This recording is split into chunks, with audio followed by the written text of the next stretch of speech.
বন্ধুরা, আপনি যদি ইন্ডিয়াতে মেডিকেল ভিসা নিয়ে ট্রিটমেন্ট করতে যাওয়ার ইচ্ছা পোষণ করে থাকেন, তাহলে এই ভিডিওটা আপনার জন্য। সো স্বাগত জানাচ্ছি আরো একবার, আমি রাকিব, মাইক্রো সলিউশন 360 বাংলাদেশ থেকে। সো আপনি সিঙ্গেল, আজকের যে ভিডিওটা আমি আপনাদের জন্য নিয়ে এসেছি, যে বার্তাগুলা, সেটা হচ্ছে কেবলমাত্র যদি কেউ সিঙ্গেল একা একা ইন্ডিয়াতে ডাক্তার দেখাতে যেতে চায় যে কোনো হসপিটালে, সেক্ষেত্রে তার কি কি প্রসেস, কিভাবে আপনি ডকুমেন্টটা সাজাবেন এবং কিভাবে কি করবেন, সেটাই আমি আপনাদেরকে তুলে ধরছি। তার আগে আমি বলে নিই প্রথমে যে কাজটা করতে হবে, তারপরে আমি আপনাদেরকে প্র্যাকটিক্যালি দেখাবো। আপনাদের প্রথমে যে কাজটা করতে হবে সেটা হচ্ছে পাসপোর্টটা আপনি করে নেবেন। যদি পাসপোর্ট আপনি না করে থাকেন, তাহলে আমার চ্যানেল মাইক্রো সলিউশন 360 তে গিয়ে আপনি পাসপোর্ট কিভাবে আবেদন করে, এখানে পাসপোর্ট নামে একটা অপশন আছে, পাসপোর্টের আবেদনের ক্ষেত্রে দেখে নেবেন, এবং যদি না পারেন সেক্ষেত্রে আমার সহযোগিতা নিতে পারেন। এরপরে আপনাকে যেটা করতে হবে সেটা হচ্ছে ইন্ডিয়ার যে হসপিটালে আপনি ডাক্তার দেখাতে চাচ্ছেন নির্দিষ্ট বিষয়ে, সেই বিষয়ের প্রতি আপনাকে সেই ডাক্তারের সাথে অ্যাপয়েন্টমেন্ট করতে হবে। এবং অ্যাপয়েন্টমেন্ট করতে গেলে আপনার ওই যে হসপিটাল আছে, সেই হসপিটালের যে ওয়েবসাইট আছে, ওখানে আপনাকে একটা অ্যাকাউন্ট খুলতে হয়, এবং অ্যাকাউন্ট খুলে আপনার নামে তারপরে হচ্ছে গিয়ে অ্যাপয়েন্টমেন্টটা নিতে হয়। সেখানে একটা ফিসও দিতে হয়, অনেক হসপিটালে দিতে হয়, অনেক হসপিটালে দিতে হয় না। যদি সিএমসি ভেলোরে আপনি যান, সেক্ষেত্রে আপনাকে 900 টাকার মতো একটা চার্জ দিতে হবে যদি আপনি সেখানে গিয়ে অ্যাপয়েন্টমেন্টটা নেন।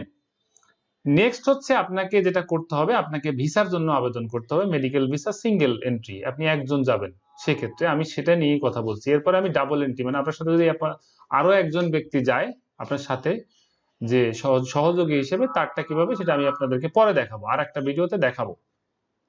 সো ভিসার আবেদন করার পরে আপনার ভিসার আবেদন করার সমস্ত ডকুমেন্ট গুলো আপনাকে রেডি করতে হবে, সেটা আমি আপনাকে একটু দেখাচ্ছি যে কি কি ডকুমেন্ট নিয়ে যেতে হবে। ভিসা, ইন্ডিয়ান ভিসা অ্যাপ্লিকেশন, যেখানে অ্যাপ্লিকেশনের যে হার্ড কপি গুলো জমা দিতে হয়, সেটা হচ্ছে জমিন অফিসার পার্কের ফার্স্ট ফ্লোরে, এখানে আপনাকে যেতে হবে। এটা হচ্ছে কি সকাল 9টা থেকে দুপুর 2টা পর্যন্ত, এর ভিতরে আপনাকে ভিসার জন্য যে পেপারস গুলো সেটা নিয়ে যেতে হবে। এই ভিসার নিয়ে যাওয়ার জন্য আপনাকে যেটা করতে হবে, আপনার পুরনো সমস্ত পাসপোর্ট গুলো কিন্তু নিয়ে যেতে হবে। এবং লাস্ট যেটা ভিসা, যখন আপনাকে একটা ডেট দিবে, সেই ভিসা যখন আপনি পেয়ে গেলেন, পেয়ে যাওয়ার পরে আপনি যদি বাই রুটে যান, তাহলে বাই রুটের প্রসেস অনুযায়ী যাবেন, বাই ইয়ারে গেলে ইয়ার অনুযায়ী যাবেন। যাওয়ার পরে আপনাদের ওখানে গিয়ে আপনার ওই মেডিকেল যেখানে আপনি অ্যাপয়েন্টমেন্ট নিয়েছেন যে হসপিটালে, সেখানে আপনাকে রিপোর্ট করতে হবে। তারপরে বাকিগুলা আমি আপনাদেরকে নেক্সট আমি নিজে যাব, তো আপনাদের ব্লগের মাধ্যমে সেটা তুলে ধরবো। আসেন এবার দেখা যাক যে কি কি ডকুমেন্টস গুলো অ্যাকচুয়ালি আপনার দরকার একটা সিঙ্গেল ব্যক্তি আপনার ইন্ডিয়া যাওয়ার জন্য। সো আমি চেষ্টা করব ইন ফিউচারে ট্রাভেল এজেন্সি খোলারও প্ল্যান করে ফেলছি অলরেডি। সো ইন ফিউচারে আপনি পৃথিবীর যে কান্ট্রিতে যেখানে আপনার যাওয়ার ইচ্ছা পোষণ করছেন, যদি বাংলাদেশ অ্যালাউ করে, সো ভিসার ট্রিটমেন্টের জন্য সেই বিষয়, টোটাল বিষয়টা নিয়ে আমি আপনাদের সাথে কাজ করব একদম এ টু জেড। সো আমরা মাইক্রো সলিউশন 360 চলে গেলাম। এবার যেটা করব, Indian medical treatment and single entry, আমি সিঙ্গেলে চলে গেলাম। এবং এখানে দেখেন একটা জিনিস আমি দেখতে পাচ্ছেন স্ক্রিনে আপনারা, আমি একটু জুম করে নিই, তাহলে আপনার জন্য ভালো হবে। প্রথমে মেডিকেল ভিসার জন্য যে ফাইলের জন্য যে জিনিসগুলো দরকার, ফাইলটা যে সাজাবেন, আপনি আপনি পূর্বের সমস্ত কাজগুলো করে ফেলেছেন, যদি করে থাকেন সেক্ষেত্রে আপনার জন্য করুন ফর্ম। প্রথম যে আপনি মেডিকেল যে মেডিকেল ভিসা ফর্ম যেটা আপনার প্রিন্ট করলেন, ভিসার জন্য আবেদন করেছেন, সেই আবেদনের ক্ষেত্রে যে ফর্মটা আপনি পাবেন, সেই ফর্মটায় আপনার 2 ইঞ্চি বাই 2 ইঞ্চি সাদা ব্যাকগ্রাউন্ড, যদি মেয়ে হয়ে থাকে তাহলে কানটা খোলা থাকতে হবে, ছবি তুলবেন।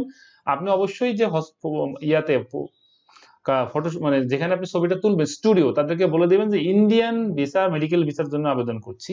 সো ওরা বলে দেবে 2 ইঞ্চি বাই 2 ইঞ্চি। সেই ছবিটার একটা ছবি আপনি এই প্রথম ফর্মটার, যেটা এই যে প্রথম ফর্মটার কথা বলছি, মানে ভিসা অ্যাপ্লিকেশন ফর্ম, সেই অ্যাপ্লিকেশন ফর্মের ডান পাশে আঠা দিয়ে লাগিয়ে দেবেন, পিন মারবেন না। এরপরে যেটা করবেন, ফর্মে আপনার যে জাতীয় পরিচয়পত্র আছে, সেই জাতীয় পরিচয়পত্র একটা ফটোকপি দিবেন। সেকেন্ড, প্রথমে থাকবে ভিসা অ্যাপ্লিকেশন ফর্ম, তারপরে কি থাকবে, এনআইডির ফর্ম, তারপরে কি থাকবে, আপনি যেখানে থাকেন বর্তমান ঠিকানা, আপনি যে বাড়িতে আছেন সেই বাড়ির একটা বিদ্যুৎ বিলের ফটোকপি নিয়ে যাবেন, সেটা 3 নম্বরে দিবেন। 4 নম্বরে দিয়ে দিবেন ব্যাংক স্টেটমেন্ট দিবেন। ব্যাংক স্টেটমেন্ট, আপনার যে ব্যাংকে আপনার ট্রানজেকশন হয়, তবে এক্ষেত্রে সর্বনিম্ন 60 থেকে 1 লাখ টাকা ব্যালেন্সে থাকাটাই পারফেক্ট। লাস্ট ডেট কিন্তু ব্যাংক স্টেটমেন্ট আপনি নিয়ে নেবেন। তারপরে কি করবেন, আপনি যদি চাকরিজীবী হয়ে থাকেন, তাহলে আপনার চাকরিজীবীর জন্য, যেটা সরকারি চাকরিজীবী হয়ে থাকেন, তাহলে আপনি কি নেবেন, আপনি একটা বহিরে গমনের জন্য একটা অনুমতিপত্র বা ছুটি লাগে, সেটা আপনি নিয়ে নেবেন। আর যদি আপনি বেসরকারি চাকরি করে থাকেন, তাহলে আপনি আপনার অফিসে অ্যাকাউন্টসে যোগাযোগ করবেন বা অ্যাডমিনের সাথে যোগাযোগ করবেন, ওরা আপনাকে একটা এনওসি দিবে এবং ছুটিও এখানে লিখে দিবে, এরকম একটা ফর্ম দিবে, ওইটার কপি দিবেন। এটা হচ্ছে কয় নাম্বার দিবেন? 5 নাম্বারে দিবেন।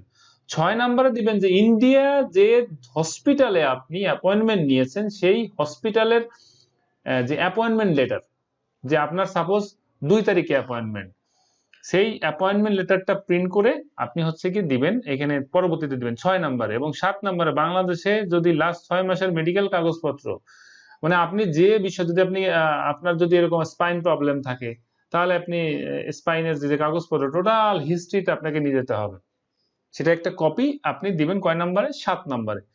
এবং 8 নাম্বারে যেটা দিবেন, আপনার যার ফর্ম তার পাসপোর্ট ও পাসপোর্টের একটা কপি, আপনার পাসপোর্টের কপি। টোটাল কয়টা ডকুমেন্ট লাগতেছে? 8টা ডকুমেন্ট লাগতেছে। এখন একটা বিষয় হচ্ছে যে আপনার এই যে ডকুমেন্টস গুলো আপনি দিলেন 1 থেকে 8, এটা দিচ্ছেন কি কপি? ফটোকপি। ফটোকপি, যেটা এই ফটোকপিটা দিছেন। এবং অনেকের প্রশ্ন থাকতে পারে যে ভাই আমি যে ভিসার ফর্মটা দিব, এটা কি কালার কপি দিব? দিতে পারেন, সমস্যা নাই, এখানে ম্যান্ডেটরি কিছু না, আপনি কালার কপি দিতে পারেন, সবগুলোই কালার কপি দিতে পারেন, নো প্রবলেম। আচ্ছা, এখন হচ্ছে কি আপনাকে যেটা করতে হবে, এটার অরিজিনাল কপি অবশ্যই আপনাকে সাথে করে নিয়ে যেতে হবে সবগুলা। এবং পাসপোর্টের একটা বিষয় থাকতেছে, সেটা হচ্ছে কি পাসপোর্টের আপনার পাপোজ 10টা পাসপোর্ট আছে প্রিভিয়াস, আপনার লাস্ট আছে কি ই পাসপোর্ট। আর সেই ই পাসপোর্টের পিছনে যত পাসপোর্ট আছে নিয়ে যাবেন। আর যদি আপনার লাস্ট এমআরপি থাকে, তাহলে এমআরপি পিছনে যেগুলো পাসপোর্ট আছে সেগুলো আপনি নিয়ে যাবেন। এবার আসেন আমি আর একটা জিনিস দিয়ে আপনাদেরকে শেষ, মানে বিষয়টা শেষ করি। এখানে দেখেন, বিশেষ পুরানো সকল পাসপোর্ট, যদিও আমি এগুলো বলে গিয়েছি, বাংলাদেশের যেখানে বাংলাদেশে দেখানো সকল মেডিকেল কাগজপত্র, এটা আমি আপনাদেরকে বলছি, অরিজিনাল ব্যাংক স্টেটমেন্টটা নিয়ে যাবেন। এন্ডোর্স করলে এন্ডোর্সের কপি সঙ্গে নিয়ে যাবেন, সাথে হচ্ছে এনআইডি, বিদ্যুৎ বিলে, যেটা আমি অলরেডি বলে দিয়েছি। তো সতর্কতা, ফর্ম প্রিন্ট করার সময় প্রথম পাতার আমি যেটা বললাম বন্ধুরা, আপনি যখন ভিসা ফর্মটা প্রিন্ট আউট নেবেন, তখন দেখবেন একদম নিচে একটা বারকোড আছে। সো ওই বারকোডটা অনেক সময় প্রিন্ট নেওয়ার সময় কেটে যায়, তো এটা খেয়াল করবেন অবশ্যই, বারকোডটা ফার্স্ট পেজে থাকতে হবে। এবং অনেকের এমন একটা প্রশ্ন থাকে যে এখানে সিগনেচার, বারকোডের নিচে তো নাম লেখা আছে, আমি ওখানে সিগনেচার করবো কিনা? ওখানে আপনি সিগনেচার করার দরকার নাই। ভিসা অ্যাপ্লিকেশন ফর্মের 2টা সিগনেচার, যেটা হচ্ছে ছবির নিচে একটা সিগনেচার এবং সেকেন্ড পেজে একটা সিগনেচার আছে, এটা হচ্ছে বিষয়।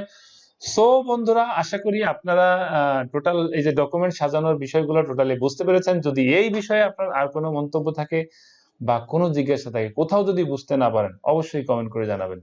এবং যদি আপনি ইন্ডিয়াতে ডাক্তার দেখাতে যেতে চান মেডিকেল ট্রিটমেন্টের জন্য, আমার সাথে যোগাযোগ করতে পারেন, আমি আপনাদেরকে সহযোগিতা করবো। সো ভালো থাকবেন, দেখা হবে আরো নতুন কোনো সলিউশনস নিয়ে।